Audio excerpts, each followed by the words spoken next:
এখানে দেখুন লেখা রয়েছে সিঙ্গেল ফিটাস, কিন্তু এখানে কি রয়েছে দেখুন 152 BPM। আবার এটা কিন্তু যদি খুব বেশি হয়ে যায় তাহলে কিন্তু বাচ্চার মাথার আকার বড় থাকে। এটা কিন্তু নমস্কার, দেশকুন পঞ্চুর আরেকটি নতুন ভিডিওতে সকলকে স্বাগত। তো আজকে ভিডিওতে যে বিষয়ে আলোচনা করব আশা করি বুঝতে পেরেছেন। হ্যাঁ, বিশেষত প্রেগন্যান্সি আলট্রাসোনোগ্রাফি রিপোর্ট কী করে বুঝবেন। রিপোর্ট দেখে আপনার বাচ্চার হার্টবিট ঠিকঠাক আছে কিনা বা বাচ্চা ঠিকঠাক আছে কিনা, অথবা আপনার প্রেগন্যান্সি আলট্রাসোনোগ্রাফি রিপোর্ট কোনো রকম সমস্যা রয়েছে কিনা, এই বিভিন্ন বিষয়ে আপনি নিজে থেকেই বুঝতে পারবেন। তার সঙ্গে সঙ্গে একটা কমন প্রশ্নের উত্তর দেব, সেটা হলো রিপোর্ট দেখে কি করে বুঝবেন আপনার ছেলে হবে নাকি মেয়ে। চলুন ভিডিওটা শেষ পর্যন্ত দেখুন, আশা করি আপনার অনেকটা হেল্পফুল হবে। এবং ভিডিওটা ভালো লাগলে, ইনফরমেটিভ মনে হলে বেশি বেশি শেয়ার করুন, পারলে একটা লাইক করুন, আর অবশ্যই চ্যানেলটাকে সাবস্ক্রাইব না করে থাকলে সাবস্ক্রাইব করে নিন। চলুন ভিডিও বেশি সাবস্ক্রাইব। তো এই হলো প্রেগন্যান্সি আলট্রাসোনোগ্রাফি রিপোর্ট। যে রিপোর্টটা হাতে পেতে না পেতে এক ধরনের জানার কিউরিসিটি থাকে যে ঠিকঠাক আছে কিনা, কোনো সমস্যা রয়েছে কিনা। তো চলুন আপনার রিপোর্টটা নিয়ে বসে পড়ুন। A to Z জিনিস কিন্তু শেয়ার করব। তো প্রথমেই বলে দিই, এই রিপোর্টের 3টা পার্ট থাকে, যার মধ্যে প্রথমত পার্ট হলো আপনার ডিটেলস দেওয়া থাকবে এবং কোন ডক্টরের আন্ডারে আপনি রিপোর্ট করাচ্ছেন সেটা কিন্তু দেওয়া থাকবে। এখানে ডেট দেওয়া থাকে এবং এখানে যেটা কিন্তু চেক আপ করা হয়ে থাকে, এবং আপনার বাচ্চার A to Z জিনিস কিন্তু শেয়ার করা হয়ে থাকে, আপনার প্রেগনেন্সির A to Z জিনিস। তার শেষে থাকে একটা ইমপ্রেশন বলে কথা, এই রিপোর্টে কোনো রকম সমস্যা রয়েছে কিনা ঠিক এই জায়গাটাতে কিন্তু লেখা থাকে।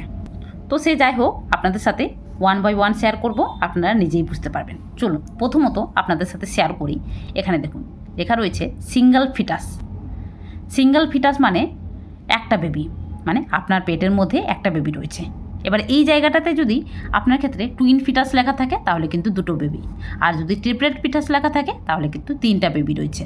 এটা কিন্তু ভালোভাবে লক্ষ্য করবেন, কারণ প্রত্যেকটা মায়ের জানার অধিকার রয়েছে যে পেটের মধ্যে ঠিক কটা বাচ্চা রয়েছে, আপনি নিজেই বুঝতে পারবেন। এবারে ভিএবল মানে নড়াচড়া করছে। Encephalic position on real timing scanning, মানে আলট্রাসোনোগ্রাফিটা যখন করা হচ্ছে তখন কিন্তু বাচ্চার পজিশন স্পষ্টভাবে দেখা দিচ্ছে। এই সময় বাচ্চাটা ঠিক কোন পজিশন রয়েছে, সেফালিক পজিশন। দেখুন আপনার আলট্রাসোনোগ্রাফি রিপোর্টে যদি সেফালিক পজিশন থাকে তাহলে বুঝে নিন আপনার বাচ্চা নর্মাল পজিশন রয়েছে, মানে স্বাভাবিক পজিশন রয়েছে, কোনো সমস্যা নেই, মানে বাচ্চা মাথা নিচে পা উপরের দিকে রয়েছে। এবারে কারো কারো ক্ষেত্রে এখানে কিন্তু হেড ডাউন পজিশন বলেও লেখা থাকতে পারে, তাহলে এটাও কিন্তু স্বাভাবিক, মানে মাথা নিচে পা উপরের দিকে। এই পজিশনে যদি থাকে তাহলে কিন্তু পুরোপুরি স্বাভাবিক পজিশন, এবং এটা কিন্তু নর্মাল ডেলিভারি হওয়ার পজিশন। তো অবশ্যই এই পজিশনটা লক্ষ্য করুন। এবারে এখানে যদি ব্রিজ পজিশন লেখা থাকে তাহলে কিন্তু বাচ্চা উল্টো পজিশন রয়েছে, মানে মাথা উপরে পা নিচে। আর যদি এখানে ট্রান্সভার্স পজিশন লেখা থাকে তাহলে কিন্তু বাচ্চা রয়েছে আড়াআড়ি পজিশনে বা অবলিকুই পজিশন, তাহলে কিন্তু কোনাকোনি পজিশনে। তো এটা কিন্তু অবশ্যই খেয়াল রাখবেন। এবারে এখানে রয়েছে ফিটাল কার্ডিয়াক অ্যাক্টিভিটি প্রেজেন্ট, মানে বাচ্চা, ফিটাল মানে কিন্তু বাচ্চা, এখানে ভালো করে মনে রাখবেন। এবার কার্ডিয়াক অ্যাক্টিভিটি মানে বাচ্চার যে হার্ট রয়েছে সেটা কিন্তু অ্যাক্টিভ করছে, মানে ঠিকঠাক রয়েছে। FHR বলে কথাটা লেখা রয়েছে। FHR মানে হলো ফিটাল হার্ট রেট, মানে বাচ্চার যে হার্ট রেট সেটা কিন্তু লেখা থাকে। কারো কারো ক্ষেত্রে বেবি হার্ট রেট লেখা থাকতে পারে, আবার কারো কারো ক্ষেত্রে শুধুমাত্র হার্টবিট বলে লেখা থাকতে পারে। সে যাই হোক, কিন্তু এখানে কি রয়েছে দেখুন 152 BPM। এটা কিন্তু স্বাভাবিক, মানে বাচ্চার হার্টটা পার মিনিটে ঠিক কতটা পাম্প করছে এটা কিন্তু দেওয়া রয়েছে। যদি 120 BPM থেকে 160 BPM এর মধ্যে থাকে তাহলে কিন্তু বুঝবেন আপনার বাচ্চার হার্টবিট ঠিকঠাক রয়েছে। যদি এটা 170 BPM এর বেশি হয় আর 110 BPM এর কম হয় তাহলে কিন্তু বাচ্চার কোনো রকম সমস্যা হচ্ছে, সেটা কিন্তু অবিলম্বে ডাক্তারবাবুকে জানাবেন। তো অবশ্যই খেয়াল রাখবেন এটা কিন্তু বিটস পার মিনিট, মানে পার মিনিটে কতটা পাম্প করছে। এটা আশা করি বুঝতে পারলেন। এবার চলুন এবারে বলি ফিটাল প্যারামিটার্স। ফিটাল প্যারামিটার্স মানে বাচ্চার যে প্যারামিটার্সগুলো রয়েছে সেটা ঠিকঠাক রয়েছে কিনা। এবারে প্যারামিটার্সের মধ্যে রয়েছে BPD, এই জিনিসটা মানে বাই প্যারাটাল ডায়ামিটার, মানে বাচ্চার যে প্যারাটাল বোনস রয়েছে তার ডায়ামিটার কিন্তু দেওয়া থাকে। তো এটা কিন্তু প্রতি সপ্তাহে চেঞ্জ হয়, মানে বাচ্চা যেহেতু আকারে আস্তে আস্তে বড় হয় সেই অনুযায়ী কিন্তু চেঞ্জ হয়। তো প্রত্যেকের ক্ষেত্রে বিভিন্ন রকম হতে পারে। আবার এটা কিন্তু যদি খুব বেশি হয়ে যায় তাহলে কিন্তু বাচ্চার মাথার আকার বড় থাকে, এটা কিন্তু ডাক্তারবাবুরা আপনাকে খুব ভালোভাবে বলবেন। তবে এই জিনিসটা মাঝখানে আপনাকে যে জিনিসটা দেখতে হবে সেটা আপনাকে বলি। দেখুন এখানে FL লেখা আছে। FL মানে ফিমোরাল লেন্থ, মানে আপনার বাচ্চার যে থাই রয়েছে তার বোনসের যে লেন্থ সেটা কিন্তু ঠিকঠাক থাকতে হবে। এবারে এসি মানে হেড সার্কামফারেন্স, মানে বাচ্চার যে মাথার পরিধি সেটা দেওয়া থাকে। অ্যাবডোমিনাল সার্কামফারেন্স মানে পেটের পরিধি কিন্তু দেওয়া থাকে। এই সব কিছু মেজারমেন্ট করেই কিন্তু দেওয়া হয়ে থাকে যে বাচ্চার অ্যাকচুয়াল ওয়েট বা ওজন ঠিকঠাক আছে কি না, এখানে কিন্তু দেখাটা খুবই জরুরি। আপনার বাচ্চার ওজন ঠিকঠাক সময়ে ঠিকঠাকভাবে বৃদ্ধি পাচ্ছে কি না এটা অবশ্যই জানবেন, কারণ বাচ্চার ওজন যদি কম থাকে, বাচ্চার গ্রোথ যদি ঠিকঠাকভাবে না হয়, তাহলে কিন্তু বাচ্চার মারাত্মক ক্ষতি হয়ে থাকে। তো অবশ্যই এখানে কারো কারো ক্ষেত্রে EFW বা ফিটাল ওয়েট বা বেবি ওয়েট বলে কথাটা লেখা থাকতে পারে। তো এখানে যদি বাচ্চার ওয়েট ঠিকঠাক থাকে তাহলে কিন্তু ঠিক রয়েছে। এখানে দেখুন প্রেগনেন্সি 35 সপ্তাহে, মানে প্রেগনেন্সি 9 মাসের কাছাকাছি সময়ে এখানে কিন্তু বাচ্চার যে ওয়েট রয়েছে 2 কেজি 728 গ্রাম, মানে এটা কিন্তু ঠিকঠাক রয়েছে। এবারে এখানে কিন্তু অ্যাপ্রক্স কথাটা লেখা থাকবে। অ্যাপ্রক্স মানে মোটামুটি ঠিক এতটা হতে পারে, এর চেয়ে একটু কমও হতে পারে, এর চেয়ে একটু বেশিও হতে পারে। কারো কারোর ক্ষেত্রে +-10% বা +-20% লেখা থাকতে পারে, যেটা পুরোপুরি স্বাভাবিক। ঠিক আছে, এবারে এখানে কিন্তু আরেকটা ইম্পর্টেন্ট জিনিস, সেটা হলো প্লাসেন্টা পজিশন। এবারে কারো কারোর ক্ষেত্রে প্লাসেন্টা পজিশন বা কারো কারোর ক্ষেত্রে গর্ভফুল বলে কথাটা লেখা থাকতে পারে। গর্ভফুল প্লাসেন্টা কিন্তু একই, যেটা কিন্তু বাচ্চার সাথেই জরায়ুর মধ্যে থাকে। এবার এর যে পজিশন সেটা ঠিকঠাক থাকলে তবেই কিন্তু আপনার প্রেগন্যান্সি হেলদি। যদি এটা ভুলভাল পজিশনে থাকে তাহলে কিন্তু আপনার প্রেগন্যান্সি ঝুঁকিপূর্ণ হতে পারে। এখানে প্লাসেন্টার পজিশন যদি অ্যান্টেরিয়র পজিশন থাকে তাহলে বুঝবেন যে আপনার প্লাসেন্টাটা রয়েছে আপনার বাচ্চাদানির সামনের দিকে, মানে পেটের সামনের দিকে। আর যদি এখানে পোস্টেরিয়র পজিশন থাকে তাহলে বুঝবেন যে আপনার প্লাসেন্টাটা রয়েছে পিছনের দিকে, মানে মেরুদণ্ডর দিকে। আর যদি এখানে প্লাসেন্টা ফান্ডাল পজিশন বলে লেখা থাকে তাহলে বুঝবেন যে আপনার প্লাসেন্টা রয়েছে উপরের দিকে, জরায়ুর উপরের গায়ে।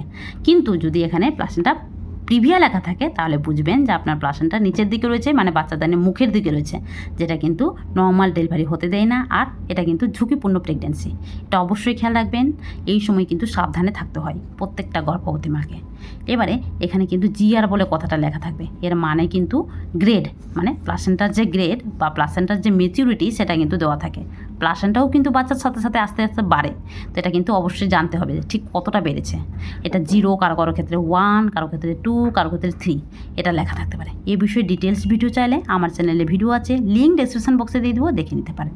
তবে অবশ্যই জানিয়ে রাখি যেখানে যে এটা যদি প্রথম দিকে, মানে প্রেগনেন্সি 18 সপ্তাহের আগে যদি 0 থাকে তাহলে স্বাভাবিক, এবং 29 সপ্তাহের আগে যদি 2 থাকে তাহলে কিন্তু স্বাভাবিক, আর 29 সপ্তাহের পরে যদি 3 থাকে তাহলে কিন্তু স্বাভাবিক। এটা ঠিকঠাক রয়েছে। এবারে আরেকটা জিনিস জানিয়ে রাখি, সেটা হলো লিকুয়ার ভলিউম অ্যাপিয়ার্স এডুকেট। এবার এর মানে কি? এর মানে হলো যে আপনার গর্ভে যে বাচ্চাটা রয়েছে সে তার চারপাশে জলের মাত্রা, যেটাকে সাধারণত আমরা অ্যামনিওটিক ফ্লুইড বলি। কারো ক্ষেত্রে অ্যামনিওটিক ফ্লুইড লেখা থাকতে পারে, বা কারো কারো ক্ষেত্রে লিকুয়ার ভলিউম বলে লেখা থাকতে পারে। এটা যদি এডুকেট থাকে তাহলে কিন্তু স্বাভাবিক, কিন্তু যদি ইনএডুকেট থাকে তাহলে কিন্তু ঠিকঠাক নয়, এক্ষেত্রে বাচ্চার ক্ষতি হতে পারে। এবারে আরেকটা জিনিস জানিয়ে রাখি যে এখানে কিন্তু কারো কারো ক্ষেত্রে AFI বা অ্যামনিওটিক ফ্লুইড ইন্ডেক্স বলে কথাটা লেখা থাকবে, যেটা কিন্তু 5 থেকে 25 সেন্টিমিটারের মধ্যে থাকতে হবে। এর চেয়ে যদি অত্যাধিক কম হয় তাহলে কিন্তু বাচ্চার ক্ষতি হয়, অথবা 25 সেন্টিমিটার যদি বেশি হয় তাহলেও কিন্তু বাচ্চার ক্ষতি হয়। তো অবশ্যই এটা জেনে রাখবেন যে আপনার ক্ষেত্রে অ্যামনিওটিক ফ্লুইড ইন্ডেক্স ঠিকঠাক রয়েছে কিনা। এই হলো কিছু রিপোর্ট। এবারে রিপোর্টটা ঠিকঠাক আছে কি না কী করে বুঝবেন, এটা বোঝার সহজ উপায়। আপনি যদি পুরোপুরি রিপোর্ট নাও পড়তে পারেন তাহলে কিন্তু শুধুমাত্র এই ইমপ্রেশন জায়গাটা যদি পড়েন তাহলেই কিন্তু বুঝতে পারবেন যে আপনার রিপোর্ট ঠিকঠাক আছে কি না। তার জন্য দেখুন এই জায়গাটায় বুঝে নিন। সিঙ্গেল মানে একটা বেবি রয়েছে, ভিয়েবল মানে নড়াচড়া করছে, ইন্ট্রাইউটেরাইন ফিটাস মানে বাচ্চাদানির মধ্যে রয়েছে বাচ্চাটা, কিন্তু যদি এখানে এক্সট্রা ইউটেরাইন দেখা থাকতো তাহলে কিন্তু বাচ্চাদানির বাইরেও রয়েছে, যেটা বাচ্চার জন্য ক্ষতিকারক। এটা অবশ্যই জানবেন। এবারে ইনসেফালি পজিশন মানে বাচ্চার ঠিকঠাক পজিশন রয়েছে, যেটা আগেই বললাম। এবারে সাইজ অফ অ্যাপ্রক্স ঠিকঠাক রয়েছে, এবং আপনার প্রেগনেন্সি কত সপ্তাহে রয়েছে এটা কিন্তু অবশ্যই জানবেন, কারণ সপ্তাহ জানলে তবেই কিন্তু বুঝতে পারবেন আপনার ডেলিভারি ঠিক কখন হবে এবং বাচ্চা ঠিকঠাকভাবে হচ্ছে কি বাড়ছে কি না। তো আপনার প্রেগনেন্সি কত সপ্তাহ চলছে কমেন্ট বক্সে জানাবেন। এখানে কিন্তু দেওয়া রয়েছে 35 উইকস, 4 ডেজ +-2 উইক জেস্টেশন, মানে জেস্টেশন বলতে গেলে আপনার LMP ডেট অনুযায়ী কিন্তু এটা দেওয়া থাকে। তো অবশ্যই এটি খেয়াল রাখবেন।